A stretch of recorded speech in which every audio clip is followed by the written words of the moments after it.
Bom dia a todos e obrigado por aguardarem. Sejam muito bem-vindos à videoconferência de divulgação dos resultados do primeiro trimestre de 2025 do GPA. Destaco aqueles que precisarem de tradução simultânea, que temos essa ferramenta disponível na plataforma. Para isso, basta clicar no botão Interpretation através do ícone do globo na parte inferior da tela e escolher o seu idioma de preferência, português ou inglês.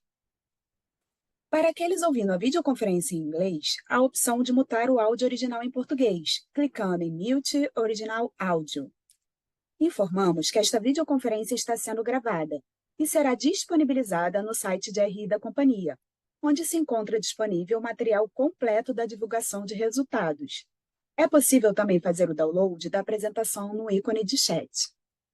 Durante a apresentação da companhia, todos os participantes estarão com o microfone desabilitado. Em seguida, daremos início à sessão de perguntas e respostas. Para fazer perguntas, clique no ícone Q&A na parte inferior de sua tela e escreva sua pergunta para entrar na fila. Ao ser anunciado, uma solicitação para ativar seu microfone aparecerá na tela. E então, você deve ativar o seu microfone para fazer perguntas. Orientamos que as perguntas sejam feitas todas de uma única vez.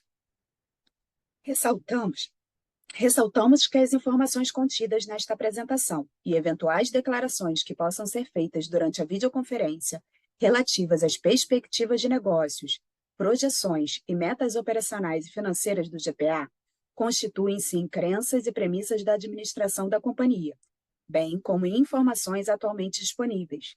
Considerações futuras não são garantias de desempenho. Elas envolvem riscos, incertezas e premissas, pois se referem a eventos futuros e, portanto, dependem de circunstâncias que podem ou não ocorrer. Investidores devem compreender que condições econômicas gerais, condições de mercado e outros fatores operacionais podem afetar o desempenho futuro do GPA e conduzir a resultados que diferem materialmente daqueles expressos em tais considerações futuras.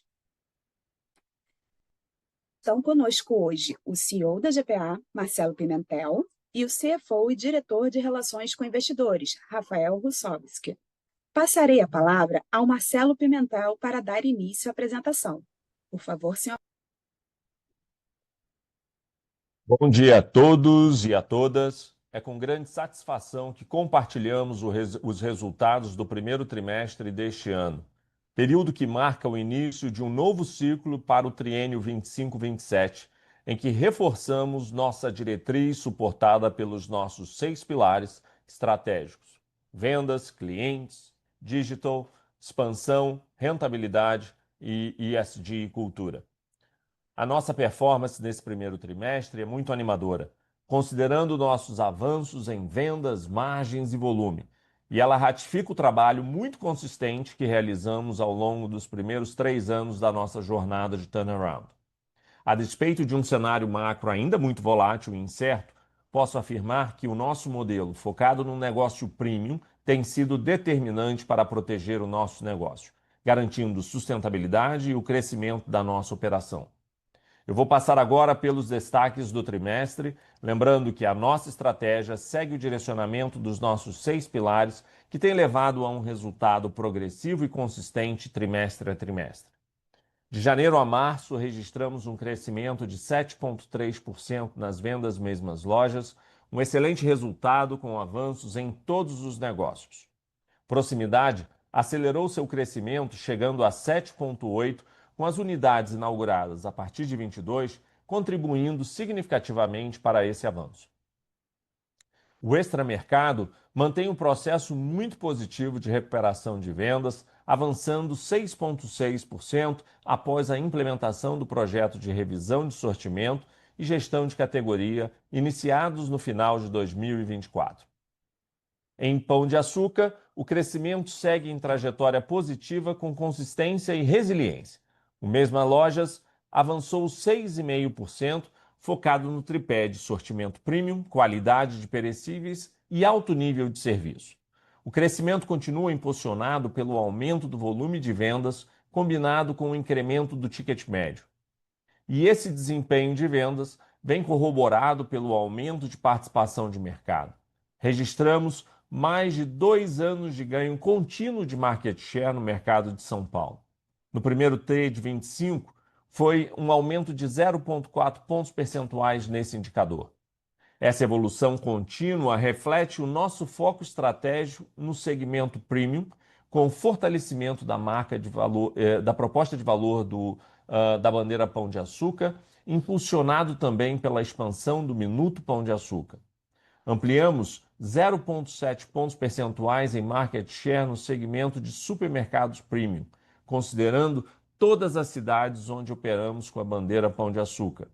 Segundo os dados da Nielsen, o formato de proximidade atinge incríveis 63% de market share em São Paulo, com crescimento de 2,4 pontos percentuais em relação a 2024. Mantivemos a trajetória consistente de melhoria na qualidade do atendimento dos nossos clientes, com progressão em todas as bandeiras. Avançamos 3,2 pontos no NPS em relação ao primeiro trimestre de 24, atingindo 79,7 pontos, com destaque para o extramercado, que alcançou 83,8 pontos, uma evolução de 5,7 pontos no período. Esse resultado é fruto de um conjunto de iniciativas voltada à excelência na experiência do cliente, como treinamento de equipe, revitalização de lojas e avanços na percepção de preços, sortimento e ambientação das lojas.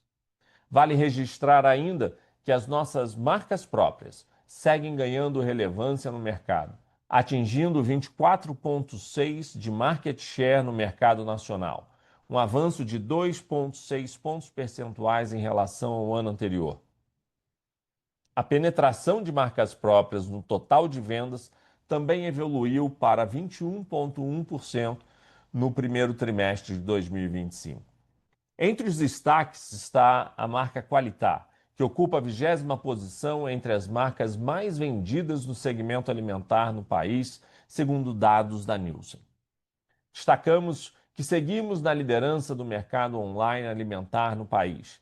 Nossas vendas no canal digital atingiram 588 milhões no período, que representa um crescimento de 16,9% em relação ao mesmo período no ano passado, atingindo uma participação de 12,6% das vendas totais da empresa.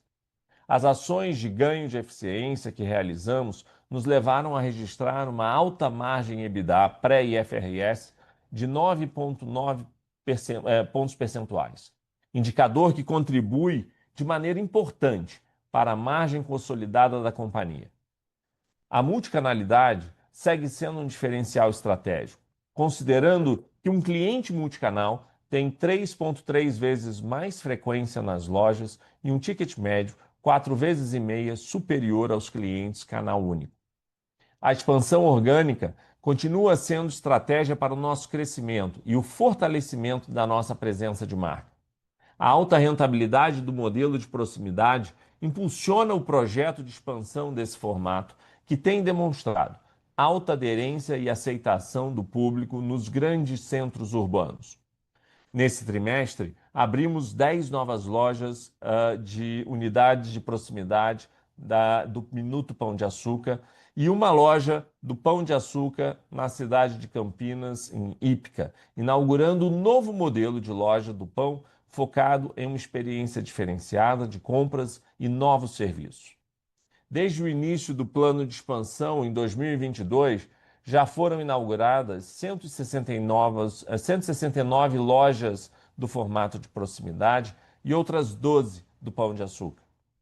No parâmetro financeiro, registramos de janeiro a março um lucro bruto de 1,3 bilhão de reais, refletindo a margem sólida de 27,6% e mantendo a trajetória de crescimento consistente em um patamar muito robusto.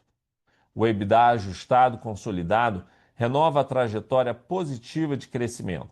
Avançamos 9,9% com expansão de 0,5 ponto percentual na comparação anual, com uma margem de 8,6%. Esse resultado foi impulsionado pelas iniciativas de ganhos de eficiência que implementamos em todos os canais, O Rafael vai comentar mais detalhadamente sobre o desempenho financeiro mais à frente. Chego ao nosso sexto pilar estratégico para comentar os destaques da agenda de iniciativas sociais, de meio ambiente e de cultura. No pilar de gestão de resíduos, ampliamos a parceria com a Food to Save para as lojas de proximidade, chegando a 400 unidades. Somente nesse último trimestre, contribuímos para evitar o descarte de 81 toneladas de alimentos e, desde o início da iniciativa, já foram totalizadas as vendas de mais de 148 mil sacolas.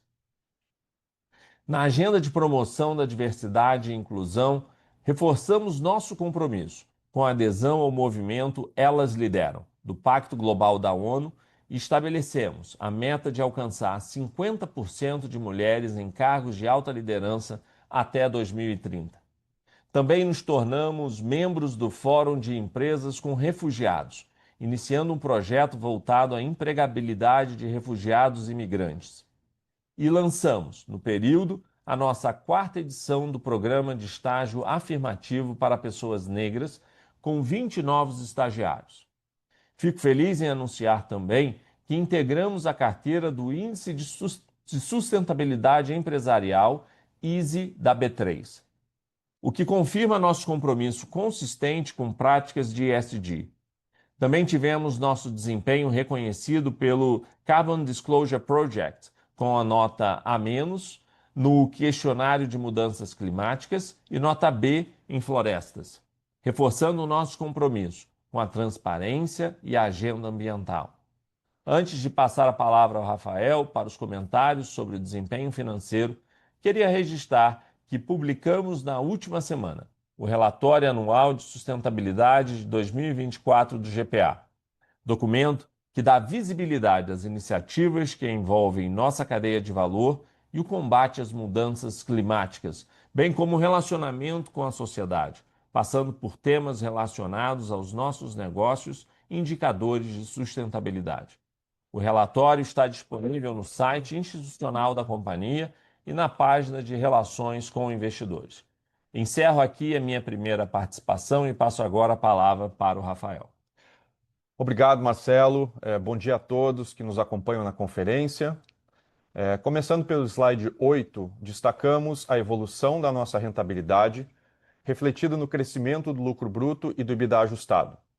Mantivemos nosso foco em excelência operacional, com aumento de vendas e volume, aliado a iniciativas contínuas de eficiência em custos e despesas. Como resultado, registramos mais um trimestre de avanço nas margens, com desempenho consistente e sustentável. Como demonstrado no gráfico acima, o lucro bruto atingiu 1,3 bilhão no primeiro trimestre de 2025, com margem de 27,6%, representando um avanço de 0,4 pontos percentuais em relação ao mesmo período de 2024. Destacamos no gráfico a trajetória positiva desde o início das iniciativas do projeto de turnaround, evidenciando a construção perene desses resultados.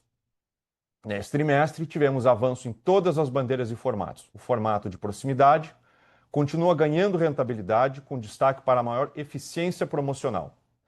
O extramercado segue em recuperação, refletindo os impactos positivos da revisão de sortimento, gestão de categorias e melhorias nas lojas, iniciadas no segundo trimestre de 2024. Quanto ao pão de açúcar, o formato mantém um sólido crescimento em mesmas lojas, reforçando sua resiliência e capacidade de geração de margem. Nesse ano, continuamos avançando com iniciativas importantes para consolidar nossa performance e rentabilidade, incluindo redução de quebras, aprimoramento de margem comercial, expansão do retail media e otimização do parque de lojas, sempre com foco em resultados sustentáveis e de longo prazo. O gráfico abaixo mostra que o EBITDA ajustado totalizou 409 milhões no primeiro trimestre de 2025, representando um crescimento de 9,9% em relação ao ano anterior e margem de 8,6%, com ganho de 0,5 pontos percentuais na comparação com o primeiro trimestre de 2024. Importante destacar, mesmo diante do deslocamento da Páscoa para o segundo trimestre desse ano, e o mês de fevereiro com um dia a menos, conseguimos capturar uma eficiência de 0,1 pontos percentuais no nosso SG&A. Essa melhora é fruto das iniciativas que temos implementado visando ganhos em produtividade nas lojas e na sede, e na execução rigorosa do orçamento base zero. Estamos executando com sucesso o terceiro ano consecutivo de orçamento base zero e seguimos comprometidos em identificar e capturar novas oportunidades de otimização da nossa base de custos. Seguindo a apresentação para o slide 9, com o desempenho financeiro do lucro líquido. Como ilustrado no gráfico, no primeiro trimestre de 25, registramos um prejuízo líquido continuado de 93 milhões, uma expressiva redução de 77% em relação ao prejuízo de 407 milhões reportado no mesmo período de 24. Essa melhora decorre principalmente da evolução positiva do resultado operacional, conforme mencionado no slide anterior, e na redução de 120 milhões na linha de outras despesas operacionais, em função de menores provisões associadas a acordos tributários, com destaque para o acordo firmado com o Estado de São Paulo em 2024. Adicionalmente, o trimestre foi beneficiado por um impacto positivo de 187 milhões na linha de imposto de renda e contribuição social sobre o lucro líquido, reflexo, sobretudo, da reversão de uma provisão. Essa reversão foi possível graças a uma decisão por voto de qualidade no CARF, que possibilitou a quitação de débitos na ordem de 900 milhões de reais por um valor de aproximadamente 190 milhões, pagos integralmente com créditos de perdas fiscais. Por fim, no primeiro trimestre de 2025, o prejuízo líquido das atividades descontinuadas foi de 75 milhões, também apresentando significativa redução de 70% em comparação com o primeiro trimestre de 24. Passando para o slide 10, apresentamos o fluxo de caixa gerencial dos últimos 12 meses, período em que geramos um fluxo de caixa operacional de 1 bilhão de reais. Esse resultado foi impulsionado por uma melhora significativa no EBITDA ajustado pré-IFRS 16, que alcançou 840 milhões, registrando um expressivo crescimento de 307 milhões em relação a 2024, sendo complementado por uma gestão eficiente do capital de giro, resultando em uma geração de 157 milhões no período, com melhora de 4 dias no ciclo de capital de giro em relação ao primeiro trimestre de 24. Lembro que esse desempenho foi parcialmente impactado pelo deslocamento da sazonalidade da Páscoa para o segundo trimestre de 25, o que impediu a captura de efeitos ainda mais favoráveis no EBITDA e capital de giro. Dando continuidade à análise do fluxo de caixa, o CAPEX totalizou 709 milhões de reais, refletindo um aumento em relação ao período anterior, impulsionado pela maior concentração de desembolsos relacionados à expansão e reformas de loja ocorridos no final de 24 e início de 25. A expectativa é de que esse efeito seja normalizado e, portanto, menos significativo nos próximos trimestres. As outras despesas operacionais totalizaram 749 milhões de reais, apresentando redução frente ao período anterior. Vale destacar que esse valor ainda reflete a presença de efeitos não recorrentes que somam 571 milhões de reais nos últimos 12 meses, principalmente em função de acordos tributários e de processos trabalhistas vinculados ao extra-hiper. Por fim, destaco a melhora de 67 milhões na despesa financeira, atribuída principalmente à redução da dívida bruta no período. No slide 11, apresentamos em detalhe a redução da nossa alavancagem financeira. Como ilustrado no gráfico, a dívida líquida teve um aumento de 681 milhões nos últimos 12 meses, impactada principalmente por efeitos não recorrentes já mencionados na linha de outras despesas operacionais. É importante destacar que parte relevante desses efeitos está associada a acordos tributários que, embora representem desembolsos pontuais, resultaram em uma redução significativa das contingências da companhia, devido aos descontos obtidos em juros e multas principalmente. Encerrando, a alavancagem financeira pré-IFRS 16 alcançou 2,8 vezes no trimestre, representando uma redução de 0,2 vezes em relação ao período anterior, reflexo do aumento de 58% no EBITDA ajustado pré-IFRS 16. Encerro aqui a nossa apresentação de resultados financeiros e proponho abrir agora a sessão de perguntas e respostas. Agora começaremos a sessão de perguntas e respostas. Lembrando que para fazer perguntas, vocês devem clicar no ícone Q&A na parte inferior da tela e escrever a sua pergunta para entrar na fila. Ao ser anunciado, uma solicitação para ativar seu microfone aparecerá na tela. E então, você deve ativar o seu microfone para fazer perguntas. Solicitamos, por gentileza, que as perguntas sejam feitas todas de uma única vez. Vamos à nossa primeira pergunta. É do Ruben Couto, analista sell-side do Santander. Ruben, por favor, pode prosseguir. Bom dia a todos, tudo bem? Eu queria ouvir um pouco sobre a geração de caixa. Acho que a gente tem visto uma evolução importante do EBITDA aí há algum tempo já, mas o fluxo de caixa tem apresentado um gap relevante versus essa evolução, né? Até olhando especificamente no primeiro tri, o consumo de caixa ficou bem parecido ano contra ano, mesmo com o EBITDA ter uma boa melhorada. O que a gente pode esperar em termos do fechamento desse gap do EBITDA e geração de caixa ao longo desse ano? Quais seriam as alavancas aqui, fatores que a gente deveria acompanhar para ver esse fechamento do gap? Obrigado. Tudo bem, Rubem? É, Bom, acho que o primeiro ponto é relacionado com o efeito calendário, né? Nós temos um efeito aí de Páscoa que tem um ligeiro efeito sobre a geração de caixa no trimestre, e esse efeito impacta tanto desde a venda, é claro, e impacta a EBITDA e impacta também por conta justamente desse movimento, impacta preparação para a Páscoa, consumo maior de caixa também nas linhas de capital de giro. Então, esse é um primeiro ponto. O segundo ponto, a gente menciona no release, a gente tem, se você olhar na página 10 do release, nós temos um impacto. Deixa eu pegar a página dela aqui, eu já volto. Nós temos um impacto ainda bastante relevante na linha de outras receitas e despesas, ainda na casa de 749 milhões de reais. Nós esperamos que este impacto negativo aqui, ele deve, ao longo do ano, ser reduzido de maneira bem mais significativa. Nós enumeramos os impactos principais aqui, mas eu queria destacar dois que são muito relevantes. O primeiro deles é o fato de nós, no ano passado, termos entrado no Acordo de São Paulo e alguns outros acordos tributários, como uma anistia que nós aderimos no estado da Bahia.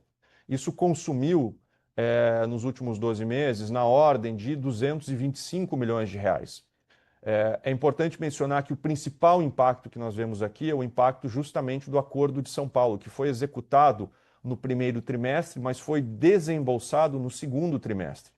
Então, a gente deve começar a ter um impacto já mais mitigado nessa linha, que é uma linha que ainda consome muito caixa, a partir a gente deve ter isso de maneira mais visível a partir do terceiro trimestre desse ano, dado justamente que o acordo foi desembolsado no segundo trimestre do ano passado. E mais uma vez a gente está falando aqui de 150 milhões de reais apenas para esse acordo. Um outro ponto que eu gostaria de mencionar é ainda algo que nos impacta de maneira significativa, mas já cada vez mais de forma mais mitigada, que são as despesas trabalhistas relacionadas com todos os desligamentos que foram feitos pela venda que nós fizemos dos hipermercados para o açaí lá em final de 21, começo de 22. Como eu já acho que mencionei algumas vezes, essa venda foi executada, a gente desligou naquele momento 16 mil colaboradores e uma parte significativa desses colaboradores entrou na justiça contra a gente ao longo dos 2 anos subsequentes à transação, ou seja, ao longo de 23 e parte de 24, 22, 23 e o comecinho de 24. A boa notícia aqui é que o período prescricional para essas entradas ele terminou. Então a gente vem já trimestre a trimestre, bom, desde do ano passado a gente já não tem mais entradas, mas a gente vem de trimestre a trimestre já desde então, vendo uma redução gradativa desses números, tá? A gente registrou nesse trimestre ainda uma despesa de cerca de 280 milhões de reais, numa base de 12 meses, né? mas a gente espera, e eu também já mencionei isso algumas vezes em outras chamadas, em outras calls como esse, que a gente deve ter uma despesa na ordem mais próxima de 150, 160 milhões de reais para esse ano. Então, essa é uma outra linha que também deve contribuir bastante para a redução de queima de caixa. Isso do ponto de vista operacional. Do ponto de vista, digamos, de outros ativos que nós temos disponíveis para venda, também já mencionei isso em outros calls, a gente tem alguns ativos, uma companhia antiga como a nossa, apesar de a gente ter feito um programa de venda de ativos muito significativo já ao longo de 22, 23 e 24, a gente ainda tem alguns ativos relevantes que a gente está trabalhando justamente para ajudar a mitigar essa queima de caixa, muito embora sejam ativos, e é algo, claro, não é relacionado à operação e não é algo perene, mas isso ajuda, claro, a mitigar a despesa financeira. Na medida em que a gente vende esses ativos, a gente tem como premissa sempre fazer o máximo de pagamento de dívida possível, justamente para mitigar a despesa financeira, que e isso não é exclusivo do GPA, é claro, é uma despesa financeira que a 14, 15% de taxa de juros, é claro que ela tem um impacto bastante significativo sobre o resultado de todas as companhias. Boa, foi claro. Obrigado, Fábio. Nossa próxima pergunta é da Dani Eiger, analista sell-side da XP. Por favor, Dani, pode prosseguir. Oi, bom dia, pessoal. Obrigada por pegar minha pergunta. A minha primeira é um pouco um follow-up aí nessa discussão que você comentou sobre os acordos, né, em relação às questões tributárias. Eu queria, na verdade, uma atualização de vocês em relação a essas discussões. Enfim, ainda tem um saldo aí bastante relevante, né? Então, entender como que vocês estão trabalhando isso ao longo do tempo e como a gente pode pensar nessa resolução. E aí, a minha segunda pergunta é em relação à questão da redução de despesas, potencial de redução de despesas que vocês comentam de 100 milhões de reais ali via tecnologia, automação. Eu queria entender quanto que vocês já capturaram aí. Vocês falam que já estão, né, começando a evoluir, então seria bacana se eu puder dar uma abusada na terceira. É só entender como que está a penetração de vendas de retail media, entender um pouquinho o que vocês enxergam de potencial aqui. Obrigada.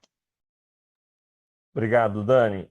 Com relação a acordos, a gente, obviamente, é limitado no que a gente pode trazer para vocês, mas o que eu posso falar é que nós estamos trabalhando ativamente, principalmente nos acordos federais, para que em breve a gente possa poder comunicar ao mercado. A gente vê possibilidades, obviamente, são assuntos complexos que envolvem uma triangulação importante entre empresa, toda a parte da receita e vários estados também, mas a gente vê um caminho, sim, para poder trazer não só solução aqui, mas previsibilidade para o mercado. Muito do que a gente tem interagido com o mercado com relação a isso é exatamente poder limpar essa nuvem que fica em cima da companhia com relação ao que de verdade são as contingências tributárias e o que de verdade são valores a serem negociados e acordados para efetuar o pagamento. Lembrando aqui que nós temos bastante crédito tributário que, em qualquer acordo, serão utilizados, que realmente minimiza em muito o efeito caixa desses acordos. Com relação a despesas, vocês vão continuar a ver, nós sempre trabalhamos aqui em duas frentes. Uma é a frente de otimização de produtividade, falando diretamente com relação a pessoas. Isso tem um trabalho contínuo, tanto na operação em loja, bem como no escritório e nos CDs. No último trimestre de 2024, nós fizemos um trabalho de otimização da sede, com uma redução significativa do número aqui, algo próximo de 100 milhões de reais, e no decorrer do ano. E também, em paralelo, nós temos falado bastante no terceiro ano do Orçamento Base Zero, que também vai nos trazer reduções ao decorrer do ano em excesso de 100 milhões de reais. Então, a gente deve nos próximos trimestres, continuar trazendo e demonstrando a otimização da eficiência da gestão de custos da empresa. Por último, Retail Media tem crescido, como a gente tem falado, a gente passa agora para uma segunda fase nesse projeto. Até então, esse projeto foi concentrado na comercialização de espaços físicos nas lojas. Isso nos trouxe números que a gente teve no fechamento de 24, próximos ali de 100 milhões de reais de receita, lembrando aqui sempre que a rentabilidade desse canal é altíssima e em excesso ali próximo de 80%. Nós agora iniciamos uma segunda fase de personalização usando a plataforma da Customer Data Platform, que nos agora ajuda a personalizar ofertas através de inteligência dos dados, ou seja, nós bebemos dos dados da base de clientes mais do nosso programa de fidelidade e com isso conseguimos agora adequar a personalização de ofertas feitas para os nossos clientes. E um terceiro ponto que também isso agrega valor é a comercialização desses dados para com a indústria, ou seja, a gente começa a dar acesso à indústria para o público de clientes certo para a adequação dos produtos que eles pretendem comercializar, dando a eles maior assertividade e, para nós, obviamente, mais um canal de receita. Nossa expectativa é que esse canal continue crescendo duplo dígito alto aqui no decorrer de 2025 e aí com projetos que ainda vão continuar tendo crescimentos relevantes nos próximos anos, não só em 2025. Eu queria só, Dani, fazer uma observação e agregar a questão relacionada aos acordos que você mencionou. Eu queria expandir isso aqui não só para acordos, mas também chamar atenção para o que eu mencionei agora na abertura. A gente teve a oportunidade de fazer uma quitação que nos permitiu eliminar 900 milhões de reais de contingência de contribuição social agora no primeiro trimestre. Isso pagando por conta de novo, como eu mencionei, uma situação de voto de qualidade que nos permite ter essa oportunidade e a gente acabou pagando algo como em torno de 200 milhões de reais. Isso tudo, como o Marcelo mencionou, nós temos ainda muitos créditos fiscais, neste caso créditos de perda, a gente pagou integralmente isso com crédito. Por que eu estou mencionando isso? Isso é mais um data point relacionado às oportunidades que nós temos em relação ao montante da provisão e o que efetivamente se pratica. A gente, no ano passado, fez um acordo com o Estado de São Paulo, que eu acho que já é bastante do conhecimento de todos, onde a gente eliminou algo na casa de 3,5 bilhões de contingência, com um acordo pelo qual a gente paga 800 milhões de reais, algo próximo de 800 milhões de reais, em 10 anos, né? Então, essa é uma proporção a se manter em mente. Outra proporção a se manter em mente é essa justamente desta situação, que não é um acordo, mas é uma oportunidade de quitação, onde eu elimino em torno de 900 milhões de reais com um pagamento, e dessa vez integralmente com perdas, de 200 milhões de reais. Então, são data points importantes, é óbvio que isso é histórico, são oportunidades que acontecem, não é claro, guidance do que vai acontecer no futuro, mas já são 2 data points recentes que demonstram a capacidade que nós temos de eventualmente aproveitar situações favoráveis para a companhia, seja através dessas questões de quitação, como aconteceu nesse trimestre, seja através de acordos que nós buscamos ativamente em outras circunstâncias relacionadas às contingências que nós carregamos. Está super claro. Obrigada, pessoal.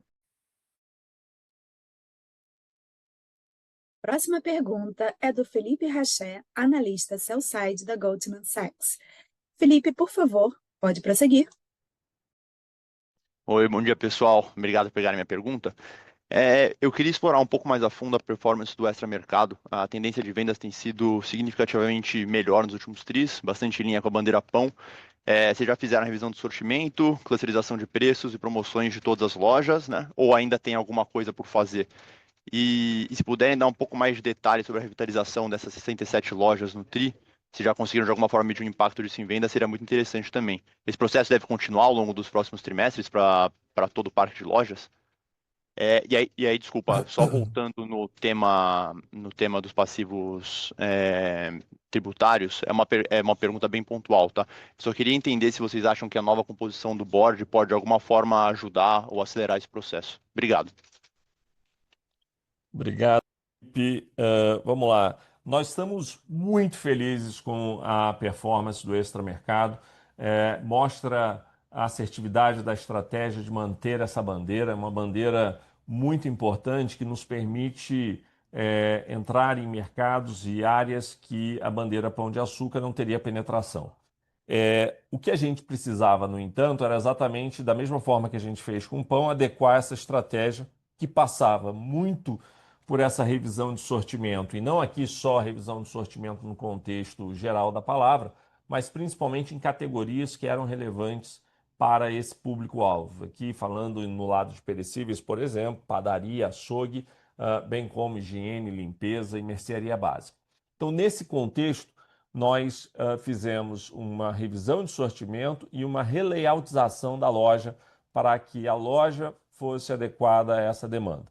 O segundo ponto também que é muito relevante, que a gente vem percebendo com relação ao Extra, é a mudança no modelo de compra e spending do cliente, uma vez que esse consumo vem se dando cada vez mais com compras mais pontuais e com compras de menor volume. Eu acho que aqui o cenário que se muda aqui, que se apresenta, é um cenário onde o mercado extra, estando mais próximo dos bairros, estando mais penetrado dentro das comunidades na qual ele está inserido, o cliente volta a poder comprar e comprar com mais frequência, tem um custo-benefício muito, muito bom comparado a qualquer concorrente no mercado. E o que faltava era essa revitalização de lojas. Essas 69 lojas que a gente comenta ali já foram desde 2024, quando a gente iniciou esse projeto.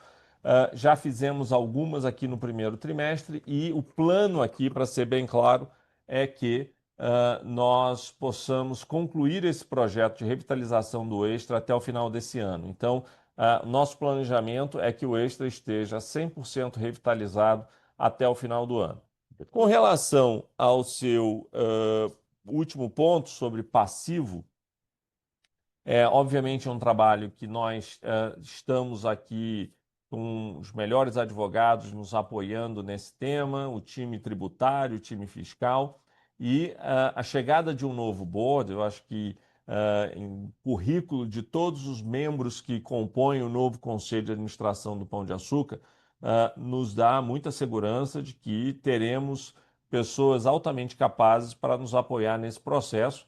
Acho que vamos ter oportunidade de discutir esses pontos internamente e certamente com a experiência que eles vão nos trazer, vamos ter a oportunidade de ouvir novas visões e complementariedade, que isso pode nos ajudar a acelerar esse processo. Mas estamos bastante confiantes que a nova composição do Conselho, com a experiência que eles trazem, com certeza irá nos ajudar.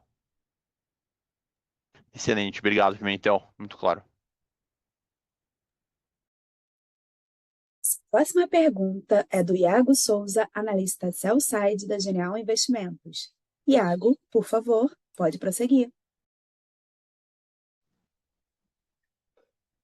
Bom dia, Marcelo, Rafael. Obrigado pelo espaço. Eu tenho duas aqui do nosso lado. Primeira, em relação ali, a mesma pergunta da Dani, porque eu entendo aqui que vai ser um vetor importante para a margem em 2025. E dentro do que vocês podem abrir aí para a gente sobre a operação do Retail Media, quantos fornecedores trabalham com vocês hoje? Eles estão presentes em lojas físicas, por exemplo, e está presente ali em todas as lojas do Pão de Açúcar, está em outras bandeiras. Quantas lojas vocês já ramparam para esse formato e qual que é o próximo to-do a ser feito aqui nos próximos meses? E a segunda é um follow-up ali em relação à questão da pedido de retirada de garantias do casino referente a passivos contingentes. Como que ficou essa questão? Teve alguma conversa, algum avanço aqui? É isso do nosso lado. Obrigado, Iago. Com relação ao Retail Media, nós já ultrapassamos mais de 100 contratos com mais de 100 diferentes fornecedores. Como eu comentei, nessa primeira fase, nós focamos em pão de açúcar, então praticamente todas as lojas de pão de açúcar têm algum tipo de contrato de Retail Media impactado, seja através de tela ou presença física ou externa da loja. Esse ano a gente começa entrando em mercado extra e, eventualmente, também estamos vendo possibilidades de fazer ações de retail media na proximidade. Um outro ponto que também avançamos agora é retail media dentro do próprio app e em mídias sociais. Então, aqui também são canais novos e incrementais de receita para esse canal. Com relação como eu mencionei, com fornecedores, nós agora saímos de manter único e exclusivamente o tema de venda de espaço, seja ele físico ou digital, nas lojas ou no app, para começar agora a venda de interações e acesso a clientes com inteligência, ou seja, linkando o produto com base de cliente qualificada para esse produto. E isso, sem dúvida nenhuma, trará para nós mais um canal de receita, acredito eu, até mais relevante do que o que tivemos até então. Com relação ao Casino, o que a gente pode dizer foi o que a gente mencionou no fato relevante. Nós recebemos o comunicado do Casino. Nós, enquanto companhia, discordamos da visão deles. Esse é um contrato feito no Brasil e a gente acredita que essas garantias devem ser mantidas e a companhia, como mencionado no fato relevante, está tomando as medidas cabíveis internamente. No momento certo, a gente comunica ao mercado sobre o que está sendo feito, mas nossa visão permanece que essas garantias foram contratos feitos no Brasil e permanecem válidos. Fechado. Parabéns pelo resultado. Obrigado. Obrigado. A próxima pergunta é do João Pedro Soares, analista sell-side do Citi. João, por favor, pode prosseguir. Obrigado, pessoal. Bom dia. Alguns pontos rápidos aqui, follow-ups. Em relação ao o quanto que tem de ativo ainda, Rafael, você consegue, pelo menos, qualificar aqui o que a gente deveria ter na cabeça? Enfim, se puder trazer algum nível de grandeza aqui, para a gente pensar nos upside risks aqui, e entender um pouquinho, assim, essa conversão de caixa, né? Como é que a gente pode. Eu vi que seu capital de giro aqui, a gente percebeu que ele melhorou year over year, né? Se estenderam um pouco o prazo com o fornecedor, reduziram um pouco o estoque. Então, entender assim, se tem alguma. Como é que a gente pode imaginar essa conversão de caixa melhorando ao longo do tempo, né? Fora esses pontos de ativo disponível para venda, né? Pensar que pode ter em capital de giro, enfim, pensar aqui nessa conversão melhorando. Entendeu? Essa progressão ao longo do tempo. João, é o seguinte, com relação a ativos, a gente tem diversos ativos ainda, alguns maiores, alguns menos relevantes, mas o que eu posso te dizer neste momento onde a gente está? Sempre com cuidado de não dar guidance ou dar a esperança de algo que pode acontecer no curtíssimo prazo, que pode demorar um pouco mais. Nós temos parque de lojas sempre em revisão. A gente tem lojas que a gente está, algumas vendendo. A gente tem algumas regiões onde a gente tem menos foco hoje em dia e a gente pode buscar explorar a redução da nossa presença em algumas determinadas regiões. A gente tem alguns terrenos que estavam, digamos assim, bloqueados por conta de questões jurídicas e legais e que foram liberados e que a gente está em processo de buscar uma transação.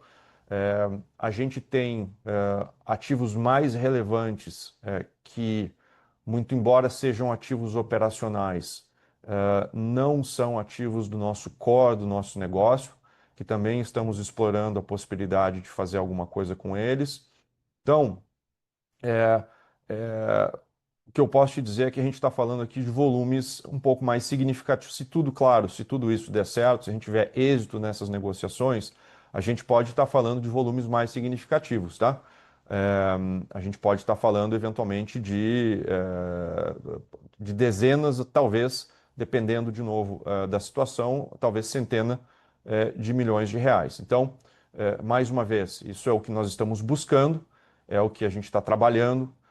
É óbvio que sempre numa transação como essa, e vocês sabem disso muito bem, você depende, é claro, de alguém que queira vender, alguém que queira comprar. E os objetivos eles têm que convergir em algum momento com relação a timing e preço. Então esse é sempre o desafio dessas transações, mas nós estamos trabalhando de maneira muito focada nessas potenciais transações. Indo para capital de giro, é exatamente o que você viu. Você viu uma melhora de 4 dias de capital de giro no momento em que a gente poderia ter potencialmente melhorado ainda mais por conta do deslocamento, né, da Páscoa. A gente tem trabalhado, a gente tem um comitê que se reúne mensalmente aqui. É um comitê que, obviamente, é composto pelo time financeiro, o time de planejamento, o time comercial e o time de supply, justamente para buscar oportunidades adicionais relacionadas à gestão de capital de giro. A gente tem feito um trabalho com bastante afinco nesse sentido, e esses 4 dias que você vê de melhora já nesse primeiro trimestre já é fruto desse trabalho que a gente vem desenvolvendo. Então, isso é algo bastante importante. Existem oportunidades aqui, desde coisas mais simples como estabelecer datas específicas de pagamento ao fornecedor, aos fornecedores de maneira geral, por mês, passando por outras negociações, passando por uma série de questões relacionadas a supply e assim por diante. Então, isso é um trabalho que vem sendo feito e eu acredito que a gente tem espaço sim para continuar melhorando o nosso capital de giro. A gente tem um volume de dias de estoque que ele deve melhorar ao longo dos próximos meses. Só para te dar um exemplo prático também, nós, nas lojas de Minuto, Pão de Açúcar, de proximidade em geral, mas como é muito concentrado em Minuto a abertura, a gente está começando agora a ter lojas que não têm estoque. Basicamente, o estoque que você vê é o estoque que está apresentado em gôndola. Então, ele não tem mais fundo de loja com armazenagem, por exemplo. Então, é uma série de iniciativas que a gente está desenvolvendo e a gente acredita aqui que tem potencialmente dias adicionais aqui de eficiência que a gente pode ter, principalmente aqui em estoque e abastecimento. Um último ponto que eu queria fazer para você é o ponto relacionado ao CAPEX. Nós temos aí não é um guidance, mas é uma ideia, um plano de manter o nosso CAPEX em torno de 3% da nossa receita. Isso é o que nós julgamos que hoje é necessário para nós revitalizarmos o parque, como o Marcelo já explorou bastante, investirmos em algumas aberturas, principalmente de proximidade, como a gente vem fazendo, que vem proporcionando esse ganho tão significativo de market share, como o Marcelo mencionou. A gente tem hoje, segundo a Nielsen, 63% de market share na proximidade em São Paulo, e proximidade medida como lojas de até 400 metros quadrados, então isso é algo extremamente relevante. Então a gente tem esse dispêndio de CAPEX que dá suporte à nossa operação, mas a gente deve, com o tempo, ter um CAPEX mais regulado também. A gente ainda está nesse momento de além das aberturas, que não é o que consome a maior parte do CAPEX, a gente ainda está nesse momento ainda de muita revitalização de loja, justamente para poder dar sustentação e perenizar a sustentação da nossa performance. Então, eu diria que esses são os principais temas operacionais com os quais a gente vem trabalhando. Rafael, quanto que é o CAPEX manutenção? Expectativa desse CAPEX manutenção? CAPEX de manutenção de loja, a gente deveria ficar, se você pensasse apenas em manutenção, com CAPEX na casa de mais ou menos uns 400, 450 milhões de reais. Esse é o CAPEX para manter a operação conforme ela está hoje. Entretanto, como a gente tem, além disso, o CAPEX de expansão e essas revitalizações que o Marcelo mencionou, a gente tem despendido um pouco mais de dinheiro, mas é justamente com o objetivo de tornar a nossa operação melhor, aumentar a venda, ganhar market share e, é claro, continuar reduzindo cada vez mais essa queima de caixa que vocês estão vendo. Essa queima de caixa ela ainda existe, infelizmente, ela é fruto principalmente de itens que não são operacionais, isso é importante mencionar, mas o fato é que quando você olha 2022, 2023, 2024 e o que você está começando a ver em 2025, você vê gradualmente uma queda ou uma redução dessa queima de caixa. E isso é importante. A gente não pode nunca esquecer que essa companhia está ou esteve nos últimos 3 anos num processo de turnaround, né? A gente tem uma companhia hoje muito melhor e muito mais saudável do ponto de vista financeiro e operacional do que ocorria nos últimos 3 anos. Então, a gente está muito convicto e confiante no trabalho que está sendo feito e a gente deve continuar vendo melhoras daqui para frente. Tá ótimo. Obrigado. Próxima pergunta é do Gustavo Fratini, analista sell-side do Bank of America. Gustavo, por favor, pode prosseguir. Bom dia, pessoal, tudo bem? Obrigado por pegar nossas perguntas.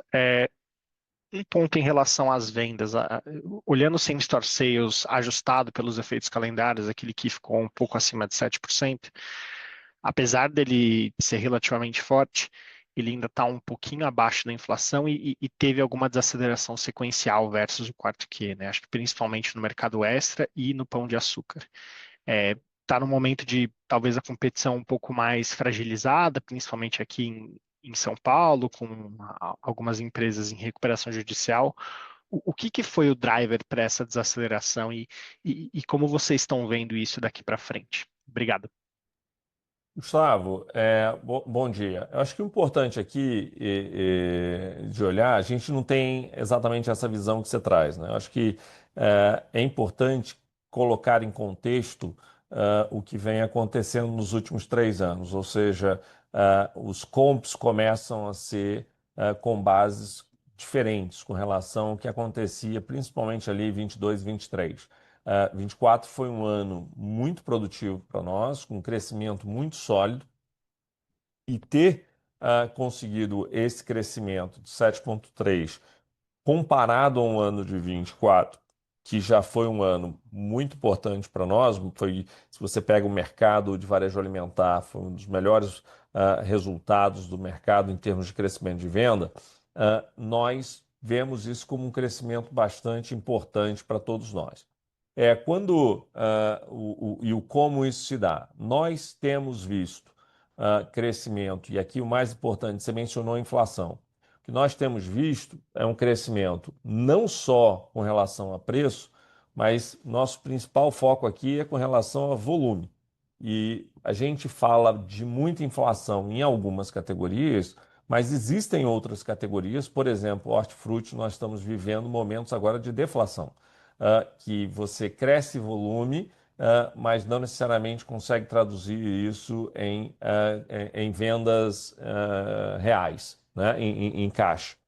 Então, é um movimento que nós estamos monitorando com muito cuidado, mas vendo a solidez tanto de pão de açúcar, mas também vale ressaltar que eu acho que aqui também é um ponto que esse sim reflete mais o impacto do que tem acontecido no incremento de vendas no mercado extra, que é exatamente um público-alvo mais impactado por temas inflacionários, com uma renda mais restrita e que tem visto no mercado extra uma ótima opção de custo-benefício, e ali também nós vemos um crescimento que não vinha acontecendo, que é um crescimento comparável ao pão de açúcar, com volume também. Eu acho que isso demonstra a força da estratégia que foi escolhida para esse canal, e também um crescimento muito sólido, aqui falando de não só o proximidade, que são os motivos óbvios que a gente vem falando,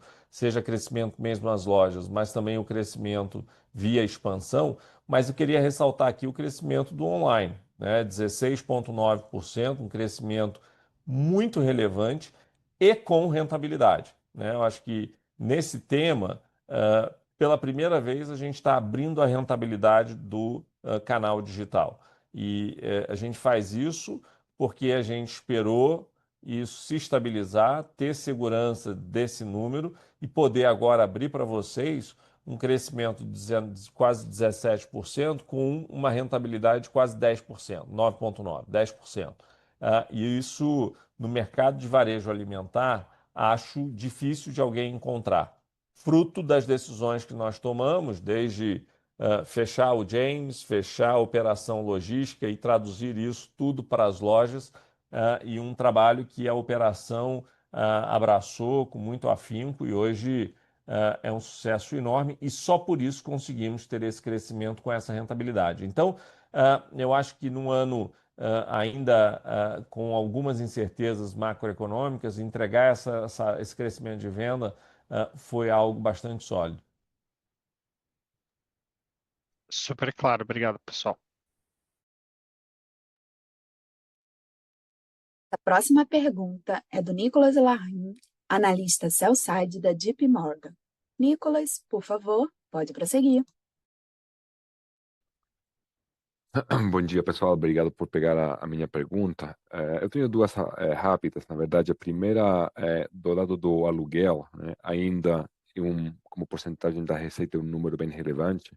Eu queria entender, Pimentel, Rafael, se aí do lado de vocês tem alguma conversa para tentar baixar essa carga para a companhia, né? Que acaba sendo, acho que, bem importante. E a segunda, um pouquinho mais específica, talvez, eu vi aí nas notas que vocês fizeram uma nova avaliação, né, para ver a capacidade de geração de lucro tributável. Eu queria entender, Rafael, se a gente deveria esperar a GPA começar a reconhecer de novo créditos tributários nos tris que vêm, ou talvez em 2026.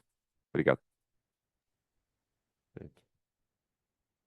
Bom, com relação ao aluguel, deixa eu fazer só uma observação importante.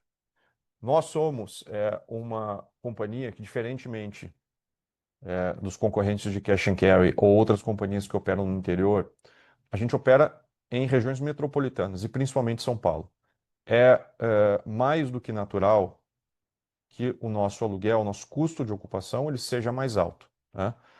Por que ele é mais alto? Porque a gente está em regiões, implantado em regiões onde é muito mais caro você ter um imóvel, né? Onde o custo de aluguel ele é muito mais alto do que você for fazer, por óbvio, um aluguel no interior, por exemplo, uma região do interior ou até mesmo em outros estados. Então, esse é o primeiro ponto que eu acho que é o contexto.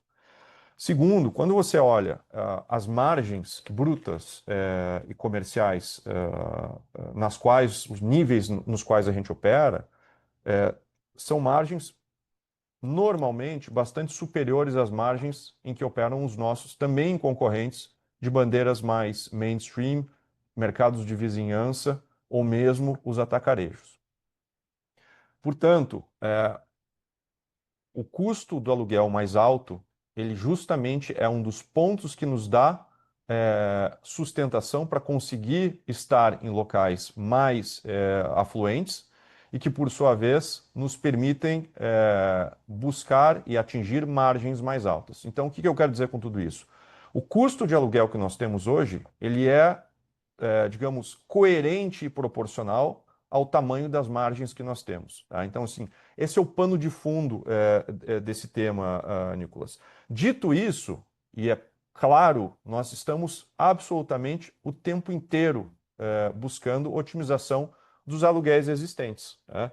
A gente tem discussões com os nossos principais parceiros de maneira recorrente, sempre com o objetivo de tentar buscar melhorias nesses aluguéis e nesses volumes. Então, isso é um trabalho que é feito com recorrência. Existe uma equipe dentro da nossa companhia que faz isso com recorrência, que tem esse contato diário, tanto com os proprietários diretamente, os principais proprietários, dos quais a gente aluga, como também nós contratamos empresas especializadas, que são empresas que são consultorias, dito de outra forma, que acessam pools, a gente entrega na mão deles um pool de lojas e eles têm como objetivo baixar esse custo de aluguel e, é claro, eles estão também nos apoiando sempre nessas iniciativas. Então, esse é um pouco a realidade desse negócio, né? Se você quer ter margens mais altas, está implantado em regiões onde você consegue ter margens mais elevadas, você, por óbvio, vai ter que abrir mão de alguma coisa. E aqui, nesse caso, a gente, na verdade, nem é abrir mão, a gente tem que simplesmente jogar o jogo de ter que pagar um custo de aluguel, um custo de ocupação um pouco mais alto para poder justamente comendo essas margens mais elevadas. Então, esse é o primeiro tema. O segundo ponto, Nicolas, era com relação, se você puder me lembrar, com relação a tributário, é isso? Isso, É, isso. voltar a Isso, voltar a Reconhecer ter, crédito. ativar crédito. créditos.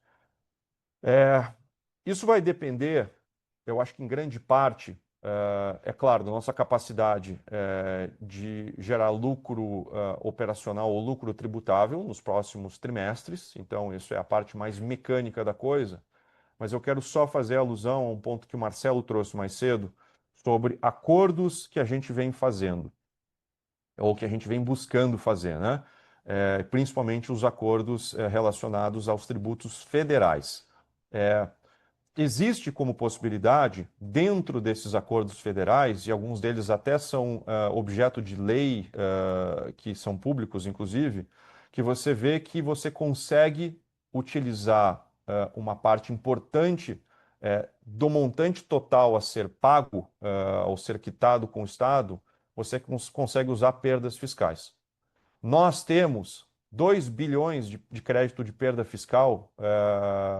Tem uma parte que está ativada, tem uma parte que não está ativada mais, justamente pelo fato de que a gente não consegue mais ativar, que está disponível para esses acordos. Então, um grande potencial acelerador digamos, dessa volta a ativar esses créditos é a nossa capacidade de eventualmente buscar acordos em que a gente consiga utilizar de maneira bastante significativa esses créditos, de forma que, uma vez que a gente utiliza esses créditos, eles zeram no nosso balanço e no nossa contabilidade fiscal, e a partir daquele momento a gente passa de novo a ser beneficiário desses potenciais créditos lá na frente. Então, eu acho que de maneira recorrente a gente vai demorar um pouco mais, ou demoraria um pouco mais para começar a ativar créditos novamente, mas se a gente tiver êxito em acordos que a gente vem buscando fazer, isso pode ser acelerado de maneira bastante significativa. Obrigado, super claro, Rafael. Valeu. A nossa próxima e última pergunta vem do Andrew Ruben, analista sell-side da Morgan Stanley. Essa pergunta será feita em inglês. Andrew, por favor, pode prosseguir. Hi, thanks very much for the question. I'm curious on the proximity stores. You mentioned the 170 openings. Could you talk through what you've seen in terms of the returns on these new stores? Maybe remind us what the CapEx has been. And I'm trying to get a sense how the performance of these openings can inform your plan for openings in the proximity format going forward. Thanks again. Obrigado, Andrew. Podemos sim. Proxy, qual é a proposta de valor aqui? E é sempre importante contextualizar o porquê que ela tem sido tão relevante para nós. O que nós temos visto, principalmente em São Paulo, que é o foco dessa estratégia, desde que o plano diretor de São Paulo mudou, nós temos visto uma grande expansão de lajes residenciais em São Paulo, e mais de 70% dessas lajes são de apartamentos de 70 metros ou menos.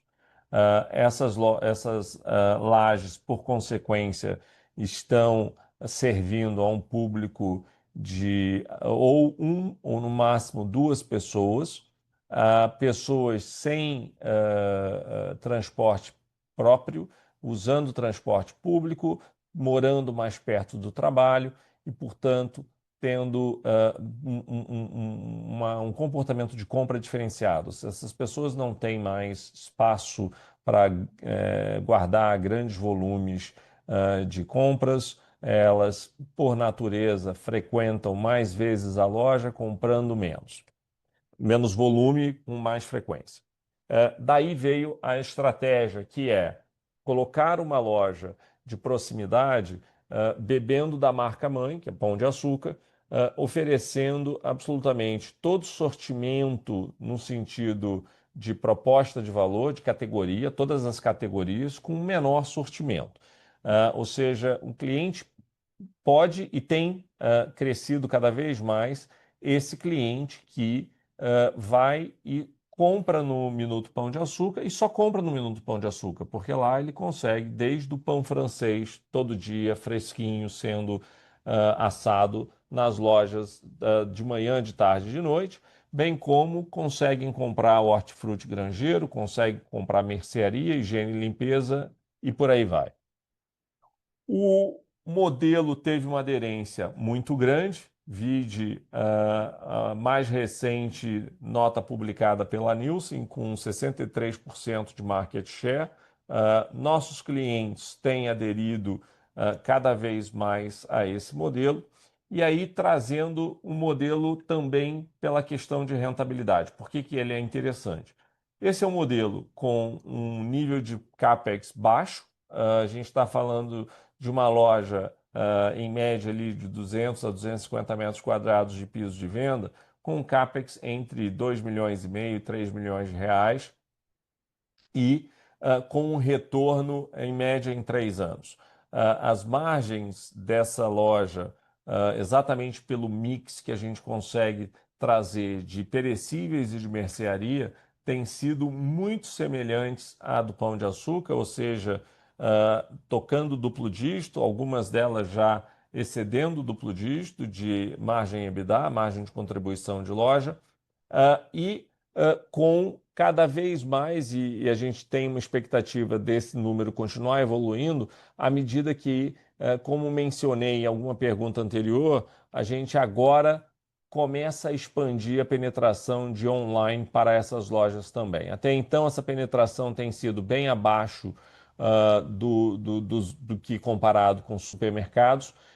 Agora, propositalmente, uma vez estabelecido isso, a gente começa a introduzir o online através das lojas de proximidade. Eu não tenho dúvida que exatamente pela localização que elas estão inseridas, isso vai ter um avanço bastante importante para nós. Então, num sumário desse contexto que eu estou te dando, é um CAPEX baixo por um retorno muito bom, comparado até com a bandeira-mãe, Pão de Açúcar, e com uma visão estratégica de futuro muito relevante, bem como já existe na Europa e também nos Estados Unidos, que é o supermercado deixando de ser aquela localização de destino e estando mais próximo da onde o cliente mora, evitando uso, certamente aqui em São Paulo, com o trânsito do jeito que está, o uso de carros e o cliente podendo se adequar a isso.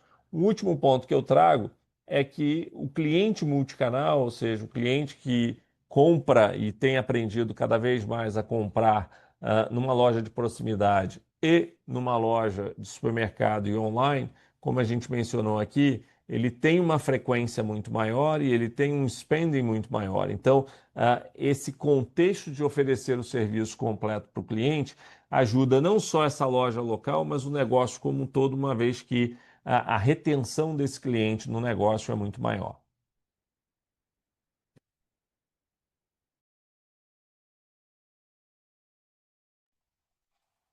It's a lot of great color. Thank you. A sessão de perguntas e respostas está encerrada. E agora, gostaríamos de passar a palavra ao Marcelo Pimentel para as considerações finais da companhia. Marcelo. Obrigado. Estou muito satisfeito e animado com o que realizamos e como abrimos o ciclo de 2025, muito bem posicionados. A performance que alcançamos não é apenas motivo de satisfação, mas também de motivação para continuarmos avançando consistentemente nos próximos trimestres. Os números apresentados refletem o esforço e a dedicação de toda a equipe, a quem eu reforço meu agradecimento por todo o trabalho realizado. Graças ao comprometimento de todos, que seguimos superando os desafios e consolidando nossa posição no mercado.